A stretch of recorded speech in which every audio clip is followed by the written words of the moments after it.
आज के क्रमांक में हम आपको बताने वाले हैं कुछ ऐसे दिव्य पाठ जिनका नियमित रूप से अभ्यास करने से, जिनका नियमित पाठ करने से आपके जीवन की पूरी रूपरेखा परिवर्तित हो सकती है। आपका संपूर्ण जीवन परिवर्तित होकर एक बहुत ही भाग्यवर्धक स्थिति का अनुभव कर सकता है। तो इसीलिए क्रमांक के साथ में अवश्य ही बने रहिएगा और क्रमांक को पूरा अवश्य श्रवण कीजिएगा ताकि आपको ये सारे दिव्य पाठों की अद्भुत जानकारी प्राप्त हो सके। तो आइए क्रमबद्ध तरीके से प्रारंभ करते हैं आज के इस दिव्य क्रमांक को। पहला पाठ है श्री हनुमान चालीसा का पाठ। श्री हनुमान चालीसा का पाठ आज के इस कलयुग में यूं मान लीजिए कि बहुत ही अमृतमयी वाणी है और बहुत ही संजीवनी कारक ये पाठ है।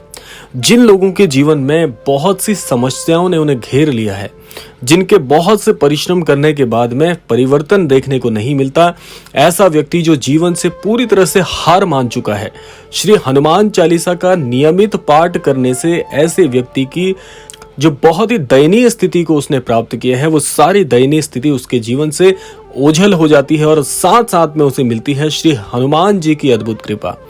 क्योंकि श्री हनुमान जी को कलयुग का सबसे बड़ा देव बताया गया है, जो कि इस कलयुग में अपने भक्तों की सहायता करने के लिए हमेशा हमेशा तत्पर रहते हैं।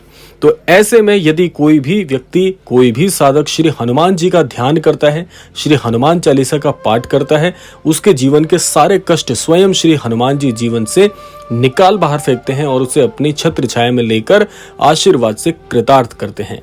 तो इसीलिए श्री हनुमान चालीसा को अपने जीवन का मुख्य बिंदु बनाइए। अगर जीवन में आप सफलता प्राप्त करना चाहते हैं, किसी प्रकार की कोई साधना को जीवन में लेकर चलना चाहते हैं, तो श्री हनुमान जी की ये श्री हनुमान चालीसा बहुत बहुत लाभदायक होगी। आइए बात करते हैं दूसरे बिंदु के विषय में। इस कलयुग में बहुत से कष्टों की आवृत्ति जीवन में देखी जाती है। मनुष्य जीवन बहुत ही कष्टमय बताया हुआ है कलयुग में। तो इसीलिए दूसरी श्रेणी में जिस पाठ को हमने रखा है वह है श्री सुंदर कांड का पाठ। जी हाँ, सुंदर कांड का जो पाठ है वो इतना लाभकारी है कि यदि जीवन में कोई भी व्यक्ति अपने पाप कर्मों से बहुत ज्यादा पीड़ित है, क्योंकि समय में पाप और पुण्य के क्रम को देखा जाता है, और यदि जीवन में भूलवश भी कोई ऐसी गलती हो गई है जो जाने अनजाने आपको बहुत पीड़ित कर रही है, क्योंकि पाप कर्म जो होते हैं वो इसी कलयुग में हमें भोगने पड़ते हैं। इसीलिए ऐसे कष्ट में फंसे हुए अनन्य भक्त को बहुत ही शीघ्रता से बाहर निकालने का कार्य सुंदर कांड का ये दिव्य पाठ करता है। सुंदर कांड का पाठ थोड़ा सा समय अधिक लेता है, तो इसीलिए सुंदर कांड के पाठ को पढ़ने की दो विधियां हैं। पहली विधि तो यह है कि आप पूरी श्रद्धाजनक अपने घर पर गृह स्थान पर सुंदर कांड का पाठ कर सकते हैं, और इस पाठ को यदि आप एक दिन में संपूर्ण करना चाहते हैं तो इसके लिए धीरे धीरे करके आप सुंदर कांड का संपूर्ण दिवस में पाठ कर सकते हैं विधि विधान से। दूसरी विधि आती है कि यदि आपको समय थोड़ा कम मिलता है लेकिन आप सुंदर कांड के पाठ को करना चाहते हैं, तो विधि पूर्वक आप एक दिन में जितना पाठ कर सकते हो, जितनी आपकी सामर्थ्य हो, जितना आपको समय मिलता हो, श्रद्धा पूर्वक उतना पाठ करिए। और जहां पर आप पाठ को छोड़ते हैं क्रमशः फिर अगले दिवस में वहीं से पाठ को प्रारंभ करिए, और इस प्रकार से आप थोड़ा थोड़ा करके सुंदर कांड के पाठ को संपूर्ण कर सकते हैं। आपको दोनों विधियों से फल अवश्य प्राप्त होगा और निसंदेह श्री हनुमान जी का आशीर्वाद आपके लिए बहुत ही अद्भुत होगा।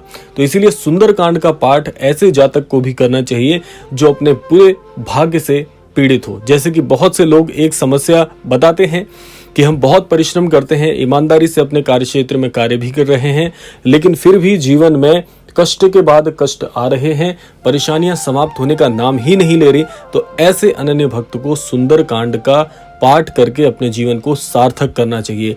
बहुत ही अचूक ये पाठ है। जो भी अनन्य भक्त बड़ी ही श्रद्धा पूर्वक इन पाठ का अभ्यास करता है, इनका पाठ करता है नियमित रूप से, उसका संपूर्ण जीवन परिवर्तित करने की सामर्थ्य इन पाठों में है। अब बात करते हैं तृतीय बिंदु पर। तृतीय बिंदु में जिस पाठ को हमने शामिल किया है वह पाठ है श्री राम स्तुति का पाठ। श्री राम स्तुति को श्री राम धुन भी कई लोग कहते हैं, तो इसीलिए श्री राम स्तुति का जो पाठ है वो स्वयं श्री हनुमान जी को भी बहुत प्रसन्न करने वाला है।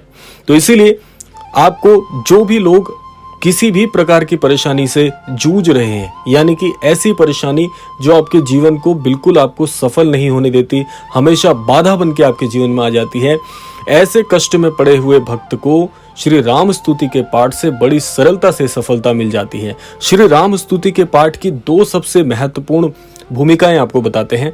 सबसे पहले तो ये कि श्री राम स्तुति में श्री राम जी के अद्भुत चरित्र का वर्णन किया हुआ है, तो इसीलिए पहला लाभ आपको यहाँ से मिलता है कि जब भी आप श्री राम स्तुति का सहृदय पाठ करते हैं तो सबसे पहले प्रसन्नता होती है प्रभु श्री हनुमान जी को।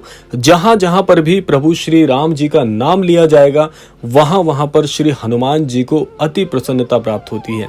तो पहला आशीर्वाद तो आपको श्री हनुमान जी से ही मिल जाएगा और दूसरा आशीर्वाद आपको मिलेगा प्रभु श्री राम जी से। तो इसीलिए जो भी अनन्य भक्त जीवन में किसी भी श्रेणी के कष्ट से परेशान चल रहे हैं, श्री राम स्तुति का पाठ करने से उनके जीवन में हर प्रकार के कष्टों को हरण करने की पूरी सामर्थ्य है। और ऐसे में आपको एक लाभ और मिलेगा। एक लाभ और क्या है कि जब जब आप प्रभु श्री राम जी के नाम का जाप करेंगे, यानी कि जितने बार भी आप प्रभु श्री राम जी की स्तुति करेंगे और जहां जहां पर भी प्रभु श्री राम जी के नाम का उच्चारण करेंगे वहां वहां पर प्रभु श्री राम जी के नाम का जाप स्वतः ही हो जाएगा, तो उसका लाभ आपको अलग से मिलेगा। तो आप ये मान के चलिए कि कितनी अद्भुत ये सारी जानकारी आपके लिए होने वाली है, क्योंकि जीवन में जो व्यक्ति कष्ट में या जीवन की किसी भी स्तर पर किसी भी स्थिति में इन तीनों पाठों को करता है, उसके जीवन के सारे कष्ट प्रभु श्री राम जी की और प्रभु श्री हनुमान जी की कृपा से स्वतः ही दूर हो जाते हैं। और सबसे बड़ा लाभ अब आपको क्या मिलेगा, अब वो जान लीजिए। सबसे अद्भुत लाभ मिलेगा कि जब आप ये पाठ करते हैं तो आपको सन्मति और सद्बुद्धि की प्राप्ति होती है। जो व्यक्ति अपनी सन्मति और सद्बुद्धि से जीवन में आगे बढ़ता है, ऐसा व्यक्ति कभी किसी गलत मार्ग पर निकल ही नहीं सकता, क्योंकि ईश्वरीय शक्तियां हमेशा उसके साथ चलती हैं उसका मार्गदर्शन करने के लिए। और जिसके पास महाराज जी जैसे आध्यात्मिक गुरु हैं, जो कि सबसे अद्भुत हैं, क्योंकि महाराज जी संतों के भी महासंत हैं। तो इसीलिए आप ये मान के चलिए, जो अनन्य भक्त श्री महाराज जी की स्तुति करता है, श्री हनुमान जी की छत्र छाया में रहता है, प्रभु श्री राम जी के नाम का रसपान करता है, ऐसे व्यक्ति को, ऐसे भक्त को भला जीवन में कौन हरा सकता है। तो इसीलिए तीनों पाठ आपके लिए बहुत बहुत लाभकारी हो, इसी कामना के साथ अब विदा लेने का समय भी आ गया है। विदा लेने से पूर्व समय है प्रार्थना का। यही प्रार्थना करना चाहूंगा कि श्री महाराज जी सभी को सन्मति और सद्बुद्धि की प्राप्ति कराएं, इस संपूर्ण सृष्टि का, संपूर्ण लोक का कल्याण हो। इसी कामना के साथ विदा लेते हैं। मिलते हैं अगले क्रमांक में, तब तक के लिए जय श्री राम, जय गुरुदेव, जय उत्तराखंड।